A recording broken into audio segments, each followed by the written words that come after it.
Hello Facebook, it's Reid from readaboutsex.com, and I'm just trying to wipe the lip balm off the camera.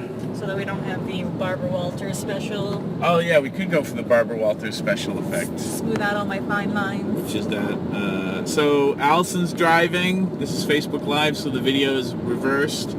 Allison's driving. I am wearing my seatbelt. Put it on properly. And then I will make sure Allison's in the picture, but Allison's not going to look at the camera because Allison's driving. True. And we're including you in a conversation because it's just like we were talking while Allison was driving anyway. While you say hello, say hi from where you're saying hi from. We are driving towards Lake Tahoe. Right no. now.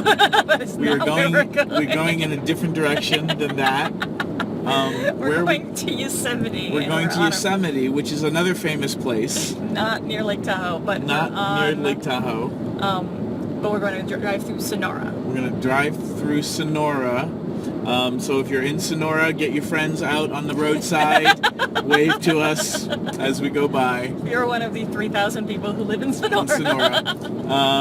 We're driving to the Soul Play Festival, and we're going to be teaching a bunch of different things. I'll be leading a consent panel.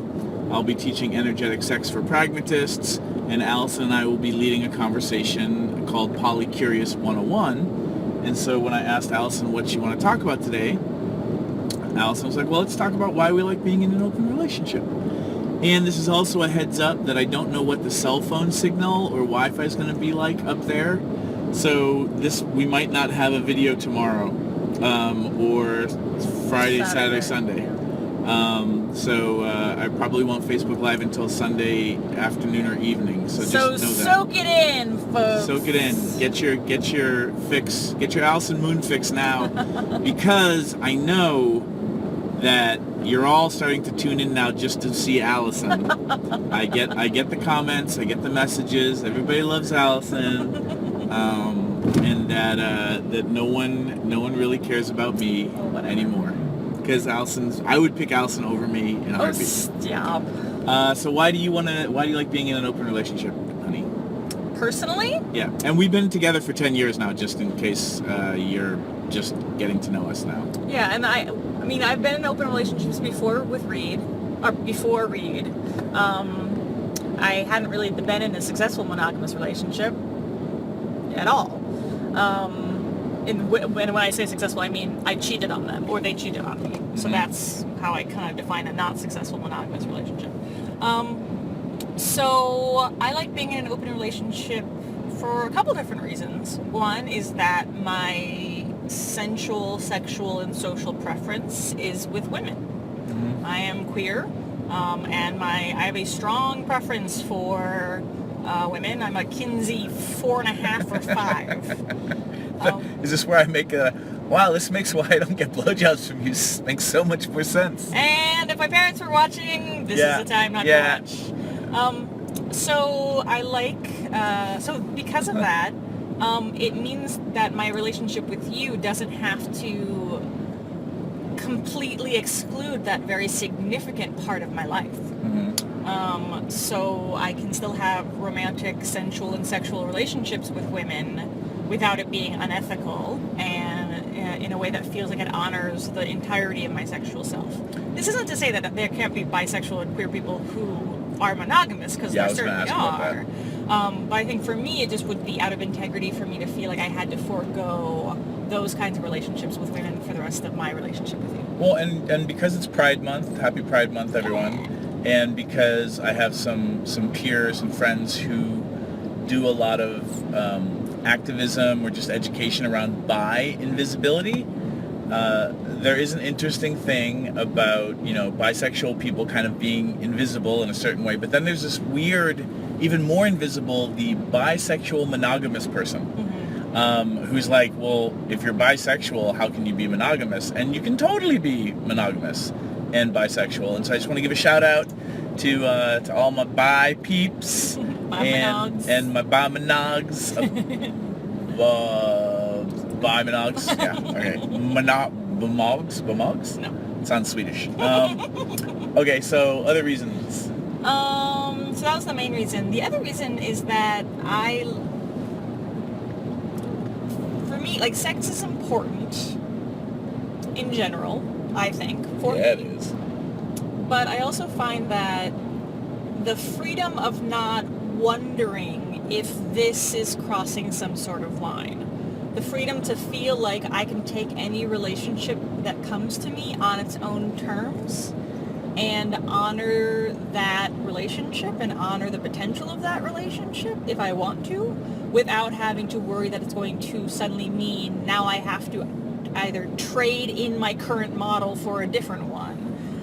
But rather I get to have the experience of, oh, you're a sexy, wonderful person. Let's explore what this means, and I can still have my strong, solid partnership with you. And so I think that there is this level of, I mean, I think this comes from like monogamous being the default in our society, such that many people are just never taught to talk about what monogamy means. Like, we're not taught to deconstruct it. Well, we're not even taught to have that conversation with somebody. So it's like, oh, now you're dating, and then now all of a sudden, if that person's still dating another person, you're like, hey, that's violating our relationship. And it's like, well, you never had the conversation about, let's stop dating other people, maybe. Or you never had the relationship about conversation about what constitutes cheating.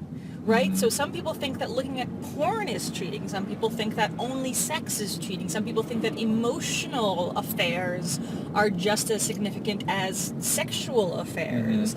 But so few people talk about that, so you often don't know that there's a boundary with your partner until you cross it. Yeah, I would, can I jump in? Yeah. I would recommend or invite people to consider, rather than using the word monogamy, use the word fidelity. Because because cheating has a very limited definition too in certain ways. Yeah, but so does fidelity. Like, I feel like I'm fidelitous with you, but we don't. Can I finish my thought? Yes. Wow, you saw it here, folks. I'm caffeinated. Somebody make a GIF of that and spread it around the internet. I just got Alice-plained. Alice-plained, ladies and gentlemen. It's a thing. But usually it's true. Usually I need a good splaining too, Lucy. I got some splaining for Reid. So the fidelity piece, the reason I say it is there's so many cultural ideas or stigmas around monogamy, being kind of this or that. And everyone has can have their own ideas about it, right? But fidelity,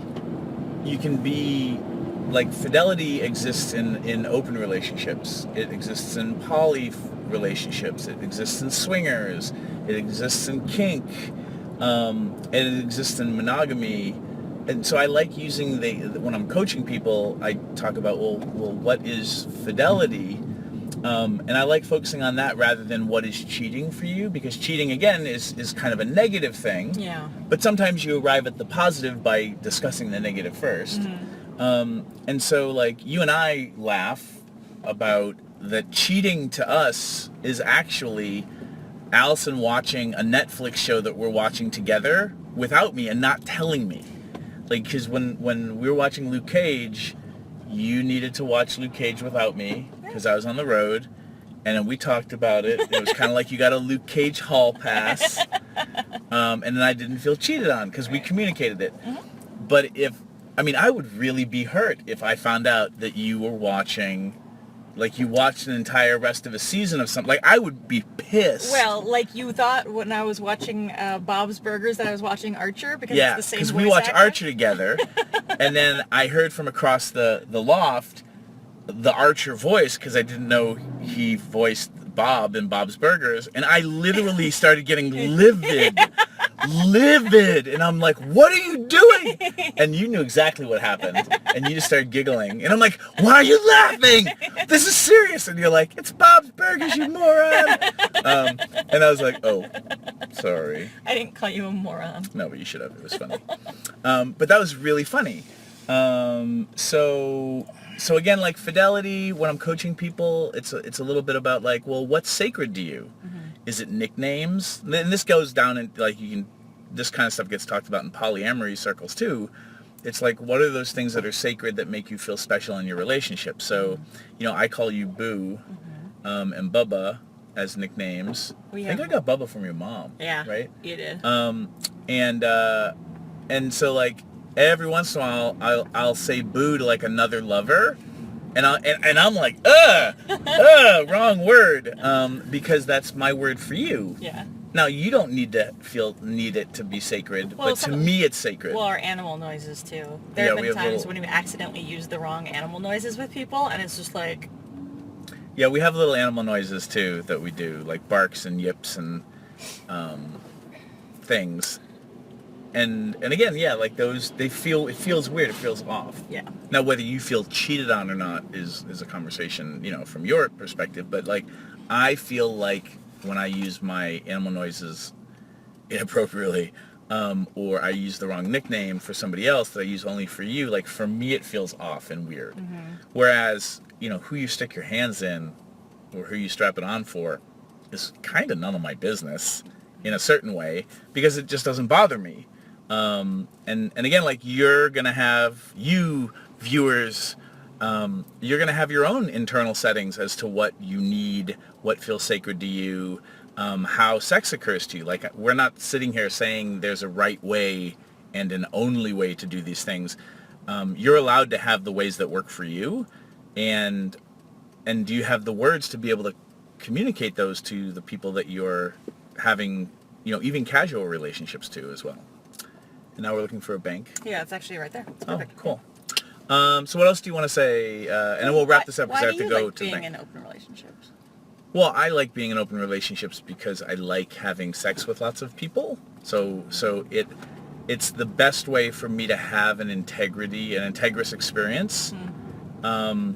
And one of my life mantras is leave the campsite better than you found it. And so that has a lot to do with honesty and transparency, and doing the work to make sure that the people I am having, even if I'm just having anonymous sex with, that I'm picking people for whom my sexual self-expression and my emotional self-expression is a good fit. So if I want to be healthy and honest in my sexual self-expression with many people, I have to be in an open relationship. Like, that's the only way that I've been able to figure out that it makes the math work and the emotional math. And so now, kind of getting into dating your species, like me picking people for whom my sexual and emotional self-expression is a good fit. Like, you're my species. Mm-hmm. So I like being in an open relationship with you because you and a handful of other people that are really close to me or have been close to me, because you can be a good fit and still not stay together. Like, mm-hmm. That's a whole other video topic at some point. Like, it's okay to not stay together. Relationships aren't about duration. It's about depth and honesty and being true to each other. And sometimes that means you're going in different directions and you need to not stay together.